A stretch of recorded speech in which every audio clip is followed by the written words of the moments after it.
An itibariyle değerli dostlarım, günaydın hepinize. Yunan merkezinden. الشباب هلا اشترينا طرمبة ماكينسي بدنا نفرجكي ايش كيف ما نشتغل فيها هالماكينة إذا الله يسر. يلا başlayalım.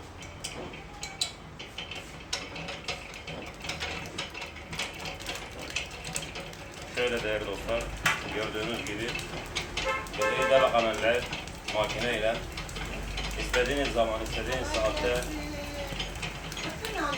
turumbamız mevcuttur. Hemen abla geliyorum. Şöyle izleyelim.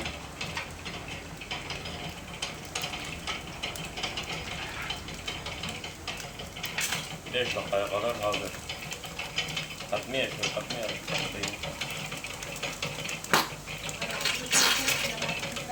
Tamam. Şöyle gördüğünüz gibi çok kıymetli dostlarım, temiz, hijyen bir ortamda tatlılarımız her gün çıkıyor. Teşekkür ediyoruz sizlere. Saygılarımla. Eyvallah.